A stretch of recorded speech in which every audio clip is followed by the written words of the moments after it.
When India recorded record highs of nCoV and ran out of vaccines, Americans were free to be picky about vaccination with excess supplies. In India, only 1.6% of the population completed the vaccination program in the midst of a second wave of COVID-19 engulfing the country, pushing the health system to the brink of collapse. While in the US, more than 28% of the people are fully vaccinated and nearly 42% get at least one dose. Jackson Memorial, a major hospital in Miami, said it was starting to slow down vaccinations because of diminishing demand and oversupply. In Michigan, health workers are vaccinating high school students, while North Carolina halted vaccines earlier this month for spring break. The debate over the rich-poor gap in vaccine access has intensified, as more data shows that vaccines are in abundance in some countries, but vaccines are scarce in the rest of the world. Many African countries, such as Namibia and Kenya, have condemned vaccine racism, while others urge the United States to change its policy and consider loosening intellectual property and copyright laws to adjust vaccine production activities. This is both morally and scientifically insulting, said Maria Van Kerkhove, an epidemiologist at the World Health Organization (WHO). We have a lot of factors that are causing nCoV outbreaks everywhere. We're still on thorns. This is happening as the global COVID-19 situation is witnessing a marked division. In some countries with high immunization rates, such as the UK, the US, and Israel, the number of cases is decreasing or remaining low. But on the other side of the picture, the number of new infections per week globally has almost doubled since February, according to WHO, especially as several developing countries have seen their highest rates of infection ever. Many countries still don't have vaccines. You are seeing a lot of outrage, and I think that makes sense, said Rob Yates, Executive Director of the Center for Global Health at the Chatham Institute, a research organization in London. The chain reaction of the vaccine nationalism is hindering supplies to poor countries through COVAX, the WHO-backed global vaccine delivery initiative.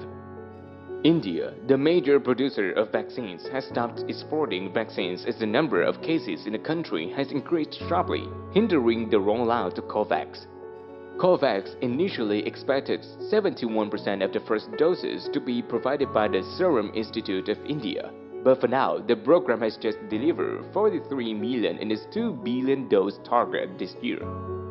It's catastrophic for low and middle-income countries, said Lawrence Gustin, professor of the Global Health Law at Georgetown University, emphasizing especially for countries like India, where possible become the engine of the vaccination to the world. Many developing countries believe that the US and other rich Western countries can boost global vaccine supplies by temporarily suspending the intellectual property rights of pharmaceutical companies. This allows poor countries to produce vaccine versions of the Pfizer and Moderna.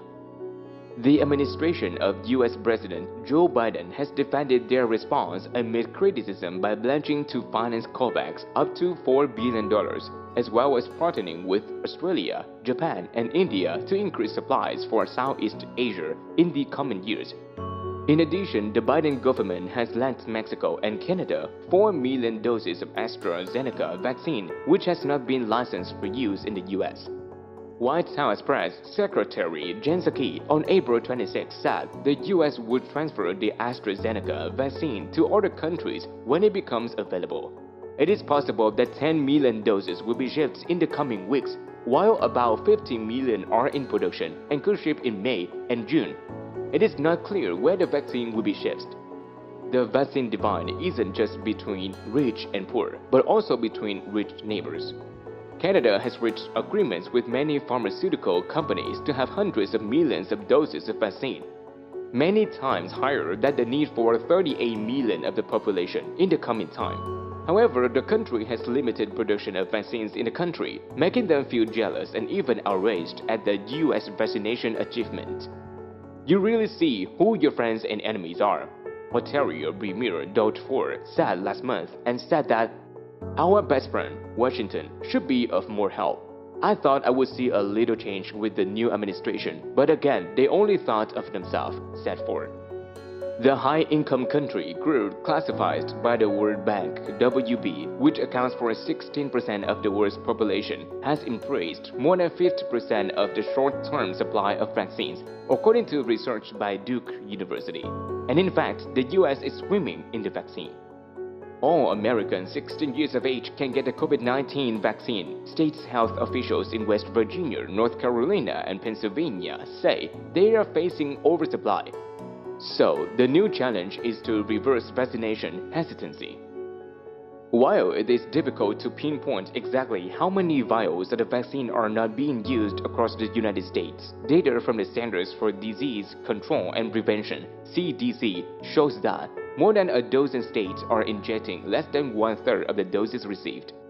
A vaccine union spokesperson, Gavi, a COVAX partner, said the vaccine delivery rate is now much faster than the 2009 H1N1 swine flu pandemic. COVAX is also looking to offset export delays from India by pursuing agreements with other manufacturers, but many countries are becoming impatient. In Namibia, a country with 2.5 million people, only 128 have had 2 doses of the vaccine by mid-April. We signed up and paid the COVID-19 vaccine deposit, but vaccine racism exists, said Namibian President Hage Geingob this month. I mean, we, a small country, have paid a deposit but have not received any vaccines so far. Guatemala President Alejandro Giammattei also expressed outrage, saying that COVAX has failed to deliver the vaccine to his country and much of Latin America. He said Guatemala, which is witnessing an increase in cases, had to switch to Russian and Indian vaccines because it only received 81,000 doses out of the 3 million doses of AstraZeneca bought through COVAX. The COVAX system has failed. A small group of the countries have all the vaccines and the majority do not have access to any, he said. The Caribbean countries have also shown disappointment with the US. Timothy Harris, Prime Minister of St. John's, Kitts and Nevis, says India previously helped his country and other Caribbean countries with thousands of doses of vaccine. But disappointingly, we did not get any vaccine from the US, not a single dose, he said. The video is over here. Thank you for watching. If you see it is a good video, don't forget to like, subscribe, and leave a comment below. Thank you for watching.